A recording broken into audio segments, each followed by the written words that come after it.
আর এবার পুরুলিয়ার একটা ছবি আপনাদের সামনে রাখবো, যেখানে আবাসনে জলের সংযোগ দেওয়াকে কেন্দ্র করে পুরুলিয়ায় কাউন্সিলরদের মধ্যে, শাসক দলের কাউন্সিলরদের মধ্যে গোষ্ঠীদ্বন্দ্ব একেবারে প্রকাশ্যে চলে এলো। পুরপ্রধানকে ঘেরাও করে বিক্ষোভ। জলের সংযোগ পেতে পুরুলিয়া শহরের বিভিন্ন ওয়ার্ডে আবাসনের বাসিন্দারা বিক্ষোভ পর্যন্ত দেখালেন। আবাসনের বাসিন্দাদের আগে সাধারণ মানুষকে জলের সংযোগ দেওয়া হোক বলে দাবি তুলেছে তৃণমূল। কাউন্সিলরদের একাংশ এই দাবি তুলেছেন, সকলকেই পানীয় জলের সংযোগ দেওয়া হোক, পাল্টা দাবি করছেন অপরপক্ষ। আলোচনার পর সিদ্ধান্ত, আশ্বাস পুরুলিয়া পুরসভার পুরপ্রধানের।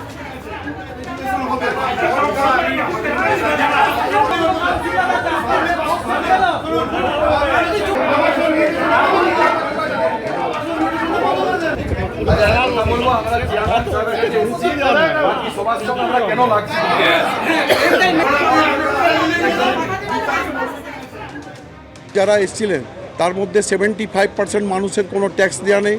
পুরুলিয়া পৌরসভাকে একটা নির্ধারিত ট্যাক্স আর মিউটেশন করার নিয়ম আছে, সেগুলো ছিল না। আমাদেরই কাউন্সিলর তাদের উচকে দিয়ে উল্টাপাল্টা বলা করাচ্ছেন, মানুষকে ভুল বুঝিয়ে নিয়ে এসছে যে আমার পাশে একটা আবাসন আছে, সে আবাসন জল ঢুকানো হয়েছে। ভুল বুঝিয়ে মানুষকে কতদিন রাখতে পারবে এই কাউন্সিলররা? আমরা এটা একটা ট্রায়াল হয়েছিল এবং তারপরে এটা নিয়ে কাউন্সিলরদের মধ্যে মতানৈক্য আসে। আমরা কাউন্সিলরদের নিয়ে মিটিং হবে, বোর্ড অফ কাউন্সিলার্স মিটিং হবে, মিটিংয়ে বসবো, প্রশাসনিক লেভেলে আমরা বসে নিষ্পত্তি ঘটিয়ে শহরের বুকে যারাদের মিউটেশন আছে প্রত্যেককে, যারা আবেদন করেছেন জলের জন্য, প্রত্যেককে জল দিতে আমরা বদ্ধ করি। আর এইবার আপনাদের সামনে রাখবো, পঞ্চায়েত প্রধানের শ্লীলতাহানির অভিযোগে গ্রেফতার হলেন এক এসএফআই নেতা। এই ঘটনা ঘটেছে নদিয়াতে, নদিয়ার কালীগঞ্জে এই ঘটনা ঘটেছে। যদিও সিপিএম এর তরফে দাবি করা হচ্ছে সম্পূর্ণ ভিত্তিহীন অভিযোগ, ওই এসএফআই নেতাকে ফাঁসানো হয়েছে। গত 16 তারিখ ওই যুবক সার্টিফিকেট আনতে যান পঞ্চায়েতে। বেশ কিছুদিন ধরে সার্টিফিকেটের জন্য ঘোরাচ্ছিলেন প্রধান, এমনটা অভিযোগ সিপিএম এর। 16 তারিখও প্রধান দেরি করে আসায় ক্ষোভে ফেটে পড়েন এসএফআই নেতা। তারপরই প্রধানের সঙ্গে এসএফআই নেতার বাদানুবাদ শুরু হয়ে যায় বলে সিপিএম এর দাবি। ওই এসএফআই নেতা সার্টিফিকেট নিতে এসে দুর্ব্যবহার এবং গালিগালাজ করেছেন বলে অভিযোগ করছেন প্রধান।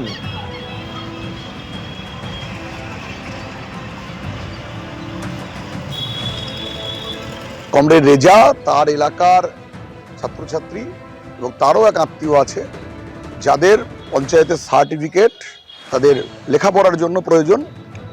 গত প্রায় 15 দিন ধরেই যাচ্ছে, বারবার তাকে ঘোরানো হচ্ছে। পঞ্চায়েতের লিগ্যাল সেখানকার অধিবাসী ছাত্রছাত্রী তারা সার্টিফিকেট পাচ্ছে না। সেই দিনকে প্রধান তাদেরকে হুমকি দেখিয়ে বলেন যে পঞ্চায়েতের যিনি তৃণমূলের সভাপতি আছে তার সাথে কথা বলে তবে সার্টিফিকেট নিতে হবে। আজ থেকে প্রায় 9-10 দিন আগের ঘটনা। তৃণমূলের একজন অঞ্চলের প্রধান তাকে শ্লীলতাহানি করছেন বলা হচ্ছে, অথচ তাকে গ্রেপ্তার করা হচ্ছে না 10 দিন ধরে। কাল কেন গ্রেপ্তার করা হলো? পুলিশ এভাবে রাত্রের বেলাতে চোরের মতো কার্যত রেজাকে গ্রেপ্তার করলো। কিন্তু এটা আমরা মনে করিয়ে দিতে চাই যে রেজার গ্রেপ্তারি করে এই লড়াইকে, আন্দোলনকে দমিয়ে রাখা যাবে না।